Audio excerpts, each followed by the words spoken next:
हरि ओम। कैसे हैं आप सब? आशा करती हूँ आप सब अच्छे होंगे। तो शुरू करते हैं आज का सत्संग। ओ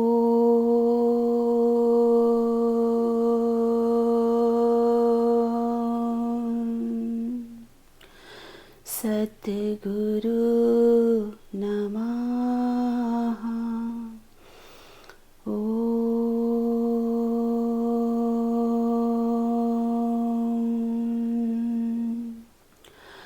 परमात्मने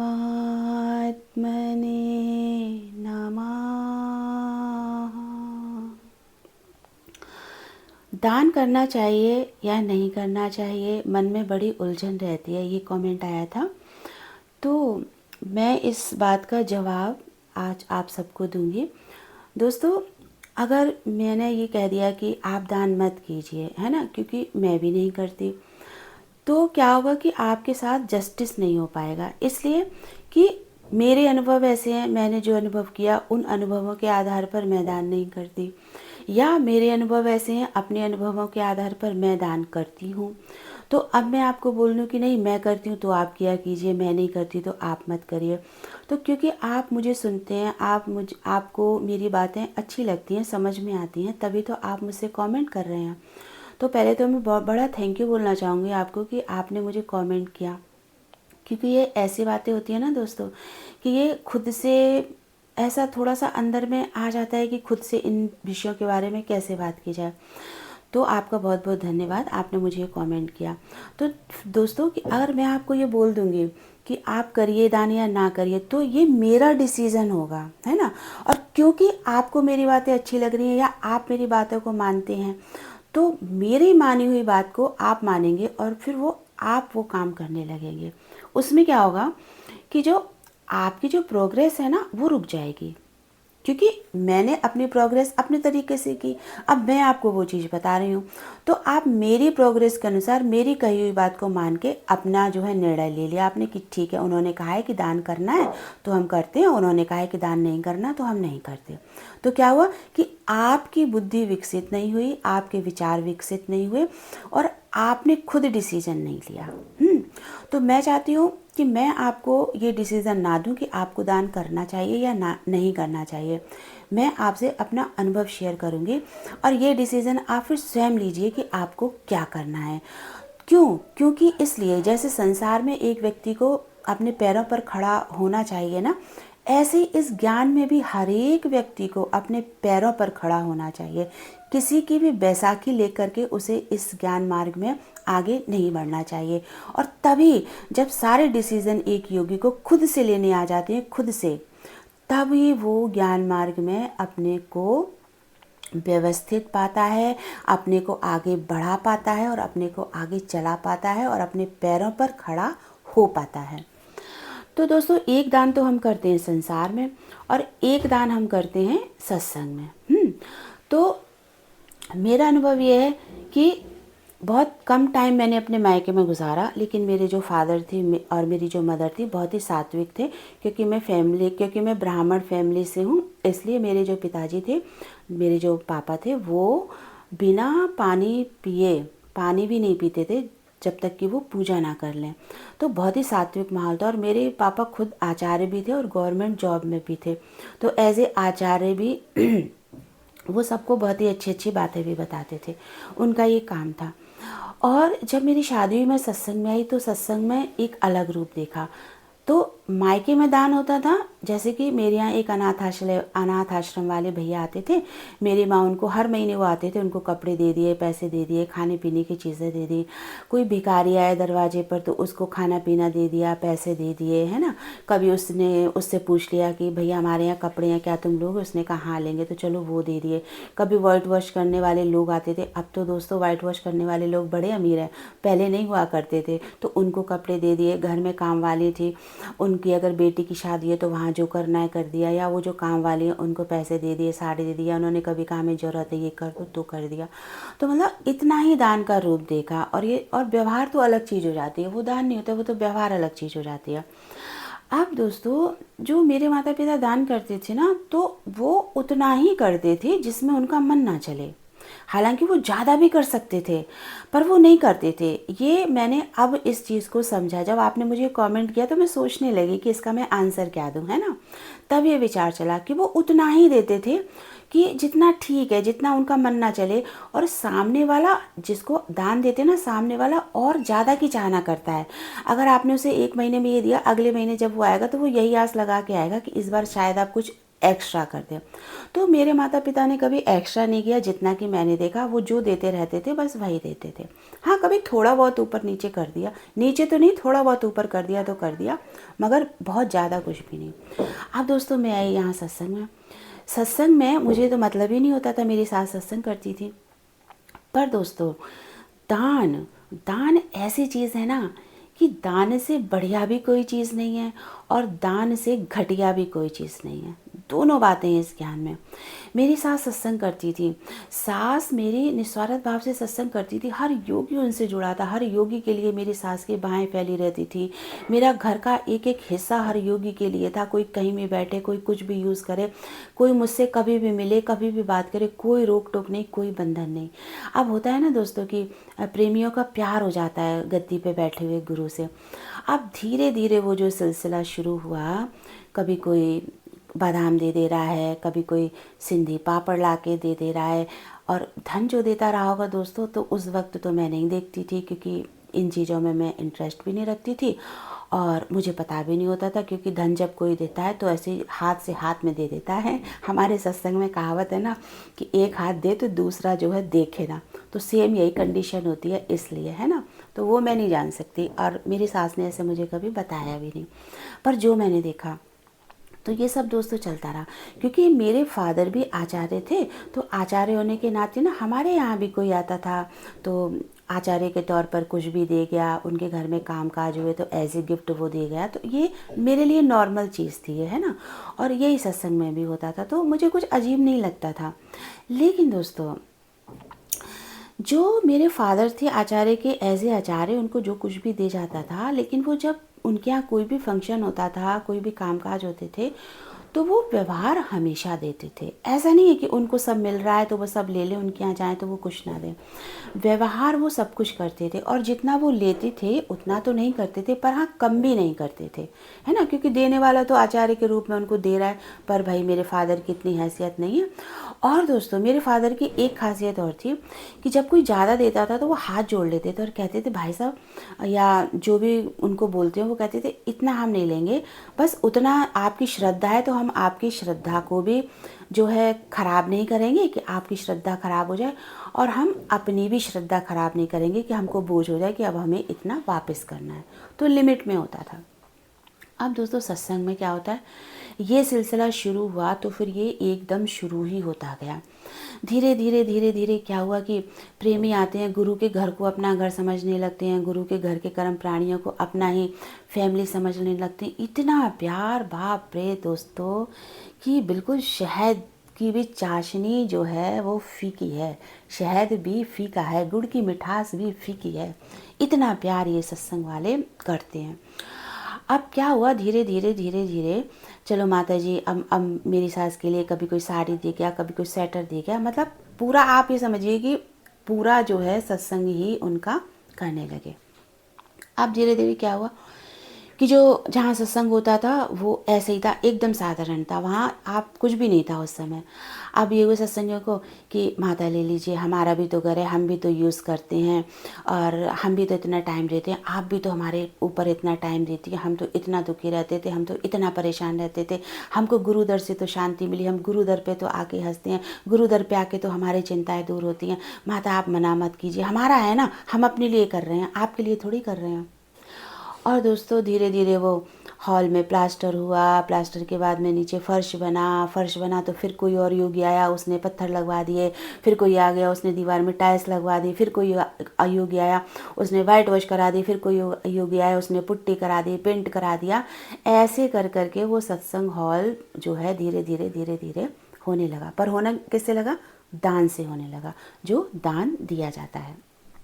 अब दोस्तों खराबी कुछ नहीं है, सब अच्छा है, लेकिन दान देने वालों को दोस्तों जब ये दान देते हैं ना तब तो ये ऐसी बातें करते हैं। और जब इनकी श्रद्धा खंडित होती है, जब इनकी श्रद्धा धूमिल हो जाती है, जब इन्हें गुरु में कमियां दिखने लगती हैं, जब इन्हें भड़काया जाता है, जब दूसरे लोग इनको अपनी बातों को सुना सुना के इन लोगों को जब भड़का देते हैं, तो दोस्तों तब ये लोग ये नहीं कहते हैं कि हमने तो भगवान के भाव में दिया था, हमने तो अपना आप समझ के दिया था, हमने तो ये भावना डाली ही नहीं थी कि हम किसी और को दे रहे हैं। ये तब सारा लांछन उस गद्दी पर बैठे हुए गुरु पर आ जाता है और वो कहते हमने तो माता को इतने पैसे दिए थे, हमने तो माता के घर में इतना पत्थर लगवाया, हमने तो इतना। और दोस्तों सच पूछिए, जो सच में देता है ना वो मुख से बोलता ही नहीं है, उसने तो सच्चाई ईमानदारी से दे दिया। लेकिन जो गुरु होता है ना, जो गुरु भी अपने को अकर्ता बना लेता है, जी मैं तो कुछ नहीं लेता, जी मैं तो कुछ नहीं करता, हम नहीं लेते, तुम हमें मत दो, हम नहीं कहते कि हमें दो। पर दोस्तों जो चेले चपाटे जो बना के रखते हैं ना गुरु भी, उनके हाथ में वो पूरी संपत्ति की सत्ता सौंपते हैं और उनको एक एक पैसे की जानकारी होती है। वो एक एक पैसे का हिसाब गद्दी पे बैठे हुए गुरु को देते हैं। गुरु कुछ लेता नहीं है, लेकिन गुरु सब लेता है दोस्तों। कहते ना रिश्वत ऊपर से नहीं ली तो टेबल के नीचे से ले ली। सेम यही प्रोसेस सत्संग में भी होता है। मैंने दोस्तों सत्संग को इतने नज़दीक से देखा है ना, इतने नज़दीक से देखा है कि यही रीज़न है कि आज मैं सत्संग से अलग होकर के एक स्वतंत्र जीवन जीती हूँ और जो मेरे अनुभव हैं वो मैं आपके साथ भी शेयर करती हूँ।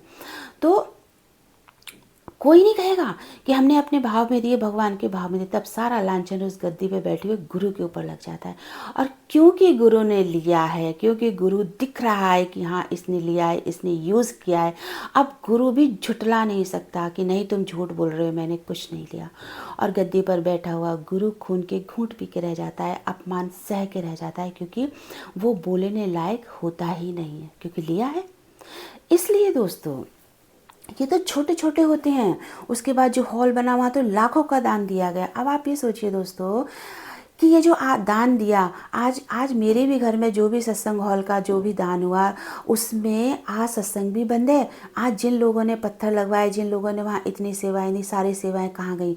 अब वो घर भी तो सत्संग के नाम नहीं है, घर भी तो घर वालों के ही नाम है। कोई सत्संग की वहाँ कब्जा जमा सकता है कि मैंने तो यहाँ पत्थर लगवाए, मैंने तो यहाँ वाइट वॉश करवाई, मैंने तो यहाँ इतने पैसे दिए, मैं यहाँ रहूँगा, मेरा भी अधिकार है? कोई नहीं बोल सकता। घर वाले कहेंगे जाओ बाहर निकलो, आए बड़ा यहाँ अधिकार जमाने के लिए। दोस्तों सारा दान सब बेकार चला गया, कचरे में।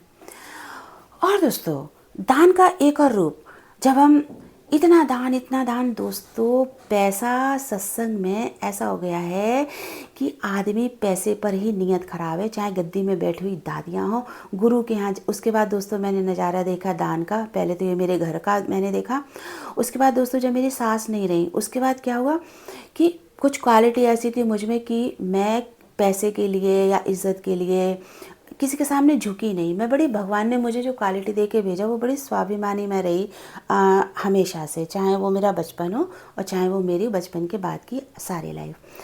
दोस्तों क्या हुआ कि जो थोड़ा बहुत सुधार हुआ उसके बाद में दान के और भी रूप आप देखिए कि कितने दान के रूप होते हैं। जो हमारे सत्संग में मेरे जो हॉल था उसमें जो बोर्ड लगा हुआ था बिजली का वो बड़े पुराने लगे हुए थे। सारी चीज़ें तो नहीं होगी लेकिन बोर्ड बड़े बड़े पुराने थे। तो मेरी सास के बाद जो गद्दी पर बैठी उन्होंने मेरे से बोला कि ये गद्दी, ये बोर्ड बड़े पुराने हैं, हम सोच रहे हैं कि इनको निकलवा दें और हमारा ना नया बन गया है घर, तो वहाँ के ना हमारे नए नए बोर्ड ही हैं पर हमारे दूसरे लग गए हैं, तो हम सोच रहे हैं कि वो जो नए वाले बोर्ड हैं वो हम यहाँ पे लगा देते, सॉरी जो निकले हुए पुराने बोर्ड हैं वो हम यहाँ पे लगा देते हैं। उसके बाद एक सत्संग के बाद दोस्तों ये सारी बातें जो होती थी सत्संग छूटने के बाद ही होती थी। तो एक तो माइंड में बड़ी ये चलता है कि भी जाना है, नाश्ता बनाना है, फादर इन लोग भूखे बैठे होंगे, बहुत सारी सेवाएं दिमाग में चलती है ना सत्संग खत्म होने के बाद। तो मैंने कहा ठीक है माता ठीक है। फिर जब मैं ऊपर गई, जब मैं किचन में अब ब्रेकफास्ट तैयार कर रही थी अपने फादर इन लॉ के लिए या अपने लिए, तो मैं ये सोचने लगी कि सत्संग भगवान इतना वो है कि उसके लिए पुराना लाया जा रहा है और ये जो इतना इतना पैसा ले लेती हैं तो उस पैसे का ये क्या करेंगी? क्या यहाँ पे पुराना बोर्ड निकाल के नया नहीं लगवा सकती हैं? कितने का बोर्ड बनता है दोस्तों? 1000 का, 2000 का।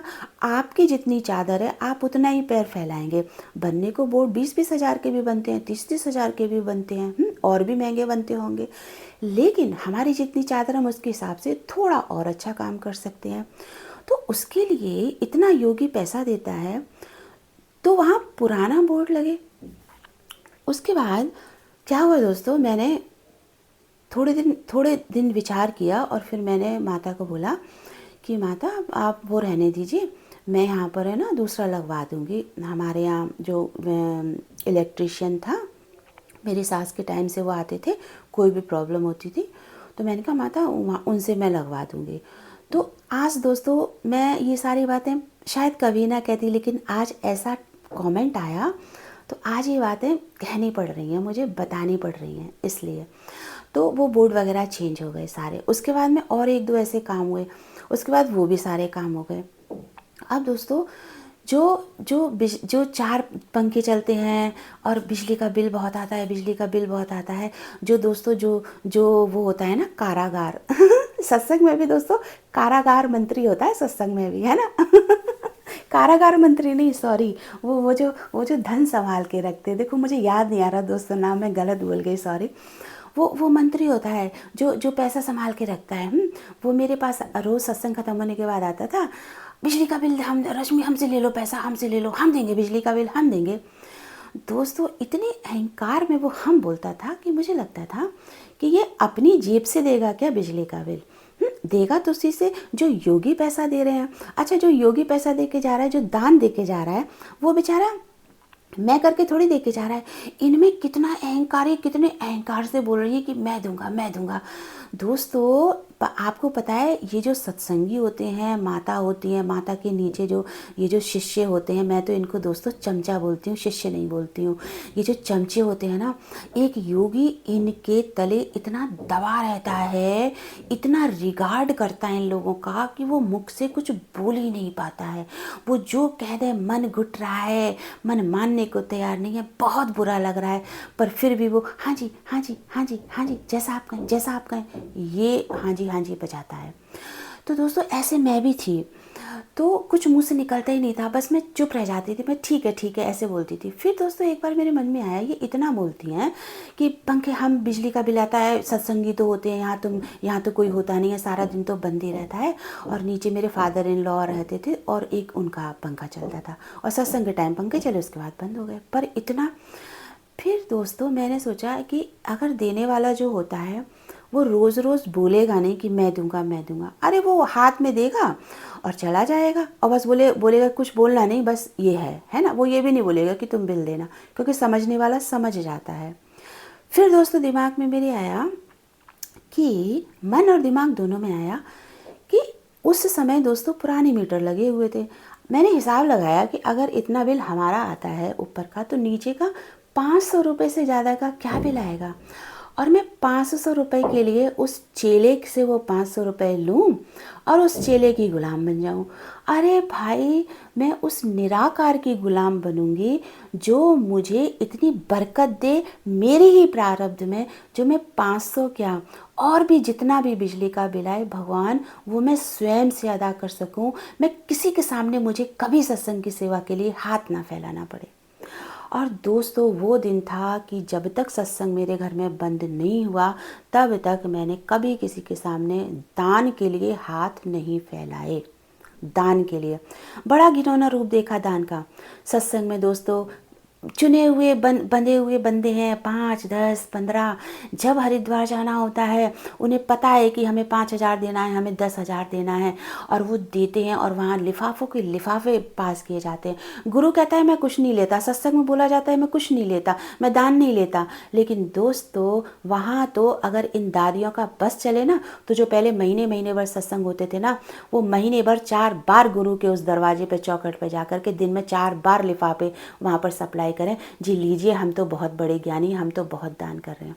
दान करने वाला योगी सत्संग की सारी सुविधाओं से वंचित रह जाता है, और जो माताएं दान लेती हैं और जो उनके चमचे होते हैं, वो सत्संग में सारी सुख सुविधाएं हासिल करते हैं। दान देने वाला ये व्यक्ति सोचे कि तुम दान दे रहे हो, और वो आकर के बोलती हैं अरे इतनी सेवा करती हैं माताएं, इतनी सेवाएं करती हैं, ये जो गुरु कन्या या गुरु शिष्य हैं वो महीने भर रहते हैं। दोस्तों आप सोचो, दान तो आप कर रहे हो, मजा कौन ले रहा है हरिद्वार का।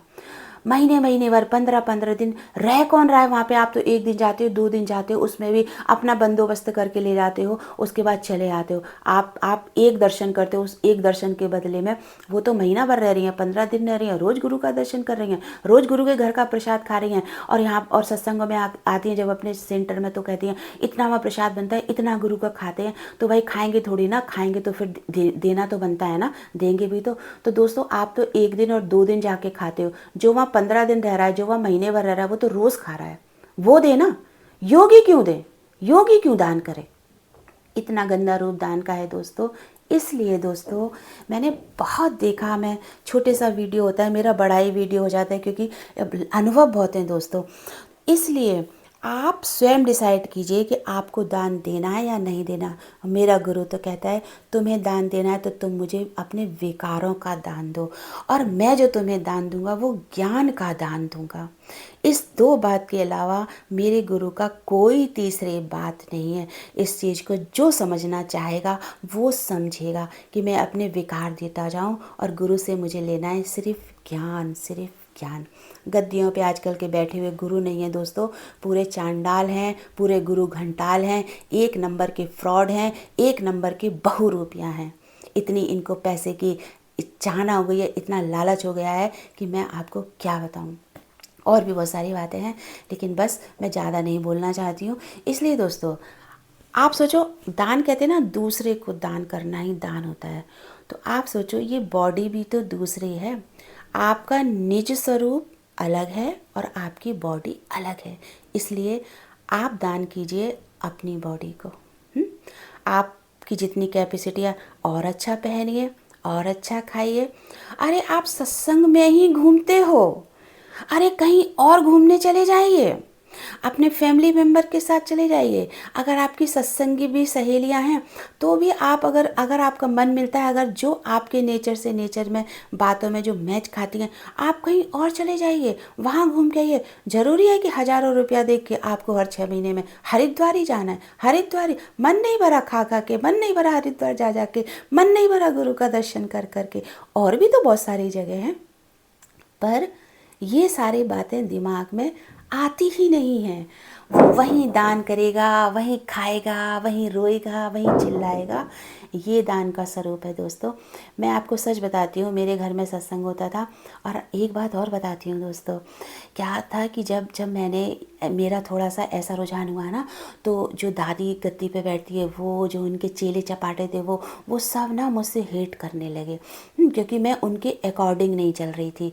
और दोस्तों जो हरिद्वार में जा कर के जो भी प्रसाद के नाम पे या जो भी दिया जाता था ना, मेरी दादी भी मुझे अपने साथ ले गई। तब तो दादी नहीं, दादी तो भगवान से भी ज़्यादा बढ़ के मानते ना दादी को।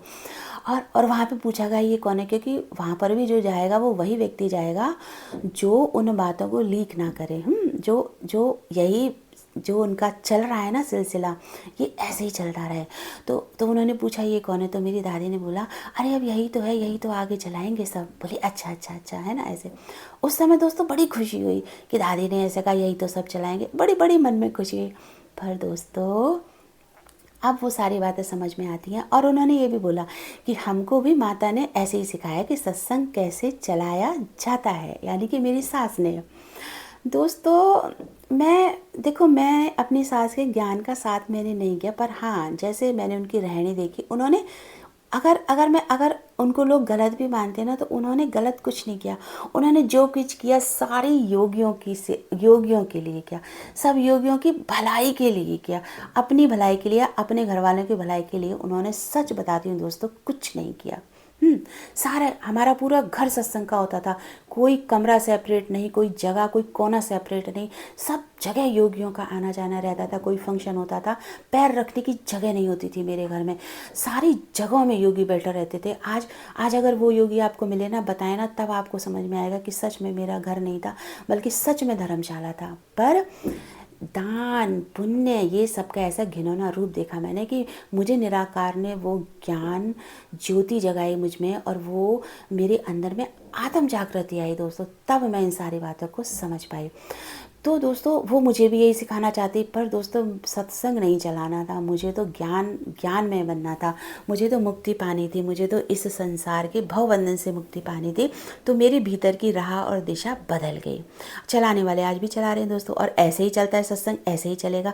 मेरी माता ने मुझको बोला कि 4 लोगों के सहयोग से ही सत्संग चलता है, पर दोस्तों मैंने उनसे बोला कि माता वो 4 लोग वही क्यों हो जिनको आप चाहती हैं। 4 लोग बदले नहीं जा सकते सेवा के लिए। मैं नहीं चाहती कि जो आप चाहती हैं उन्हीं 4 लोगों की सेवा से मैं आगे सेवा करूं, मैं और कोई 4 लोग चाहती हूँ। तो उनको मेरे से हेट हो गई, उनको मेरी बातें पसंद नहीं आई। इसलिए दोस्तों जो मेरी सास के साथ गलत किया गया था, सेम प्रोसेस मेरे साथ भी दोहराया गया।